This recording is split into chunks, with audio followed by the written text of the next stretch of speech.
It's a video about extremely basic advice about buying a used car from somebody who doesn't really know anything about cars. But I do know a few things about psychology and sales and social exchange. So when it comes to sitting down with somebody who's trying to make a profit off of you and take your money, basically, these are a few things to consider. And here's some examples from my life and from people I know. So yeah, first of all, I'm not going to claim to know anything about cars. I'm not a car person. But first piece of advice, always bring somebody who knows cars, and not somebody who claims to know about cars because they claim to know about everything or whatever. You know, there's people who they want to say they're a car person, but they're really not. Find like a genuine person who knows about cars and bring them along if you're going to go. If you're not going to try to get a quote over the phone, which is usually better, exchange some emails, ask them about the price over the phone. You're going to want to try to negotiate in person, which I don't know why you'd even want to, but ultimately you're going to want to you're going to have to go in there and buy the used car, right? So they're going to try to talk to you. Definitely bring somebody who knows what they're doing. But remember, I went with somebody actually to buy a used car or whatever it is, and I know that there's honest salespeople, right? But the fact remains that if you're in a position where you're a salesperson, right, you are generally, and I want to say 80 to 90% of the time, going to have that wheel and dealing mindset. And these people, they're not looking out for you. The car salesman's not looking out for you unless you know them personally, unless the car salesman is your friend. Most of the time, they're trying to make profit off of you. And which is fine, because they need to feed their family or whatever. They need to feed themselves. But the amount of money they need to feed their family with, you know, their opinion versus your opinion, how much they should get for it is obviously it varies wildly. You know, they want to make, you know, thousands of dollars off of a sale, and you know what I mean. They can still, you know, buy their sandwich and fill their gas tank, you know, if you get a deal on the car. So I would honestly go into any negotiation, any car sale, thinking that the car salesman is not your friend. They're most likely it's like a social battle. They're essentially your enemy. So I wouldn't. And obviously, hey, if you're a car dealer and listening to this, no offense, you know what I mean? You're trying to feed your family. I understand that. But at the same time, it's literally just it's the trade. It's literally it's in the job description. You're a salesperson. You know what I mean? That's what they're trying to do. They're trying to get the best deal for themselves and their dealership. So, yeah. They'll use a language. Well, first of all, they'll try to sell you some kind of ridiculous packages too with it, and they make tons of money off of the things where it looks like a laundry list of whatever, what is it called? Of extended warranty stuff on just really minor stupid things that never break. If you really read the list, it'll be like a door handle, it'll be like windshield wipers or whatever, and it's this massive list. It's like literally, it's like tiny writing. That's what they do that on purpose to make it seem like you need this. Like it covers everything. It covers everything that's stupid that never breaks. It doesn't cover any of the actual car parts that are moving and, you know, do anything. So never get the like extended whatever on all the dumb little parts, you know, like the seat cushions or whatever. Like they're not cushiony enough after 2 years. Yeah, we can do something about that. We'll fluff them for you. We'll fluff your pillow for you. No, don't ever buy that. Worry about the car itself. Don't worry about any kind of weird extended warranties. And going into it, and these people know, obviously, because it's their job. They know more about cars than you. And I want to say this probably 80-90% of the time, right? So they're going to use that to their advantage. And I've seen this in real life where even going with somebody who knows about cars, you'll say like a price that's obviously lower than the sticker price. You never want to pay the sticker price. I don't even personally know every single thing that goes on in pricing a car, how much they get, all their little retailer rebates and whatever, because there's tons of stuff involved. But most of the time, if they're selling you a used car, they're trying to make a pretty good amount of money on it. So they'll use language like, and knowing that you don't really understand cars that well. And I've heard this in real life, somebody buying a car that I was sitting next to. They'd be like, so they're trying to get a better price, and they'll use language like, okay, well, I gotta talk to my manager about this. Like, I just need to know why you came up with this number. Like, how did you arrive at this number that you're like saying now? Obviously, they need to know all the logistics of how you came up with a lower price than what the asking price was. I mean, you want to go down the list of, okay, let me theorize all of your car seller rebates and whatever. Let me think of what you got this for on auction, and it's ridiculous. You know, you're not going to be able to and that's exactly my point. You're not going to be able to explain it, so don't even bother. You don't have to explain yourself to somebody selling you a used car when they're trying to make thousands of dollars on it. You don't need to explain all the logistics, all the math, all the algorithms you did in your head when coming up with the price. Say like they're trying to sell a car for like $12,500 or something. And like at the top of my head, maybe I don't know anything, but I would say like, okay, this is $12,500. Obviously it varies. Obviously it depends on what kind of car it is, you know. But in my head, I would probably go like, okay, it's $12,500. I'm going to try to spend maybe $10,900, $10,800 or something like that. You know, I'm gonna try to knock off at least $1,000. Anything over $10,000, you're gonna want to try to get about $1,000 off. And if it's more than $10,000, probably more than $1,000. And that's just a rule of thumb. Everything I've heard, everything I've read. So, and that's complete spitballing. Maybe I'm totally off. Give me a car. You want to give me a car in the comments? Link me to a car. I'll literally spitball a price. I don't know anything about cars, but I'll take a really rough estimate, rough little fraction off in my head. And that's what you should probably be shooting for if you don't know anything. So basically, the point is, don't explain yourself to.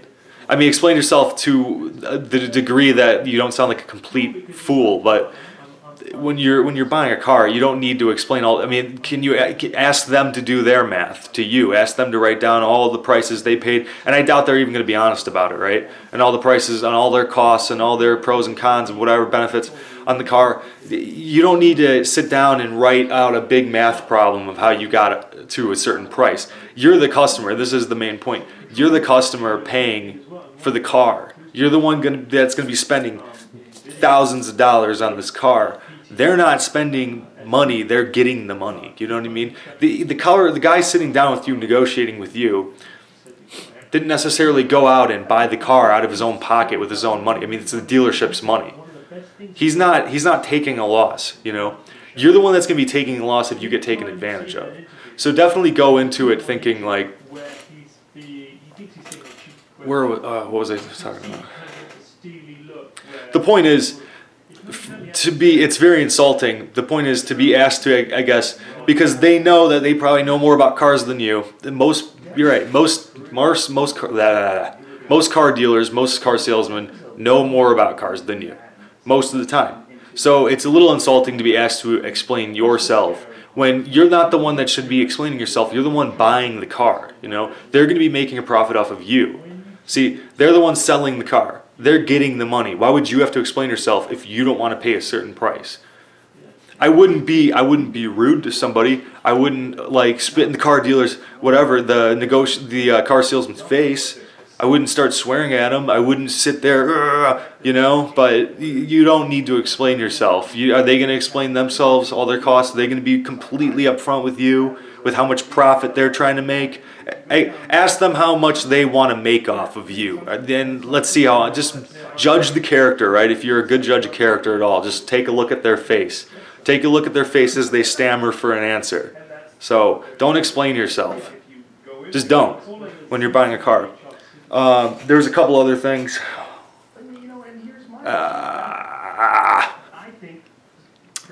What was that one piece of information I was gonna? So there's that. I forget what else there is. Oh yeah, never. This is very obvious. Don't let them know that you need a car.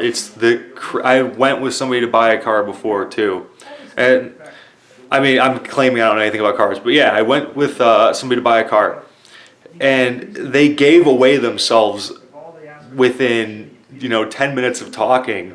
Their last car broke down, and I'm like, I even said on the way there or whatever, or I even said that to him, like, don't tell them that you need a car. That's the last thing you want to tell. Like, I've got them right where I want them. They need a car. They're planning on walking out today with this car, so it doesn't matter. Like, I can basically, the dealer or the salesperson has the advantage. They can deny you essentially if you make any kind of reasonable offer. If they know you need a car, don't tell them you need a car. Tell them you have 6 cars. You have a 6 car. You have all the cars in the world. Tell them you ride a scooter and you drive a bike to work. Tell them you do a hang glider. You don't need a car at all. You know what I mean? You're an awesome surfer, dude. You surf everywhere. You don't need a car going to a car dealer. I would actually go as far to say, if you're buying a car, obviously everyone can't live like this. I sure as don't, but I don't have like almost any money in the bank. But if you're buying a car, I would probably save as much money as you can, because they get you with those the longer you're see now the whole video is ruined. The what's that called?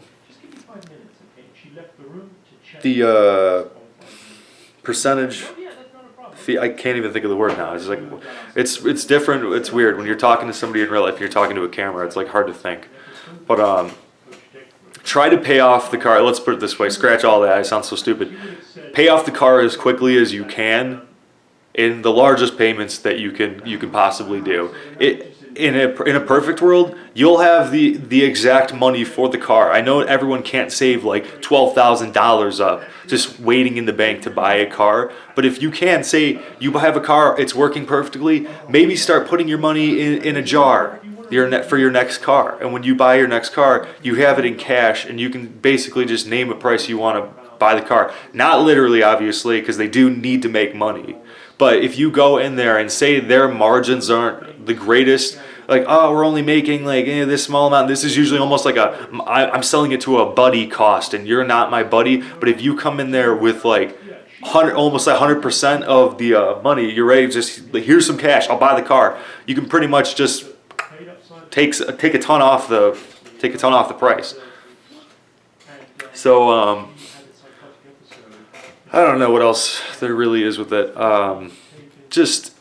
You gotta just understand. You gotta really read people. Do they seem like an honest person? There's obviously honest car salesmen, but would I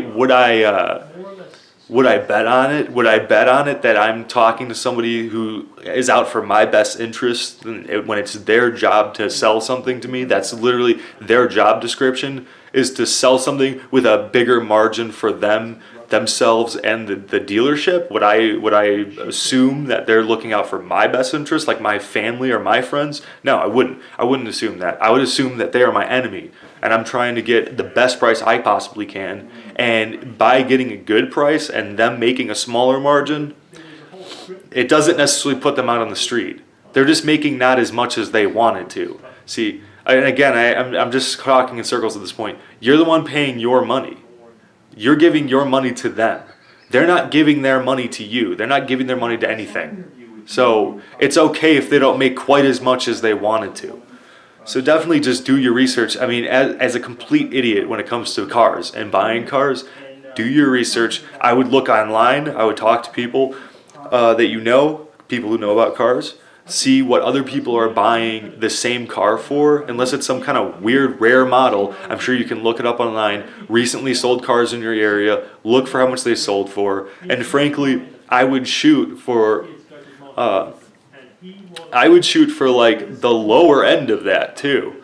So whatever they sold for, I would shoot. I mean, maybe one was whatever, a little rustier or something, but I would shoot for the lower end of that. Because most of the time, even if something recently sold 10 times in your area for a certain price, most people are not that savvy when buying cars, and they probably could have got a slightly better price. So I would shoot for the low end of that, how much a car is selling in your area.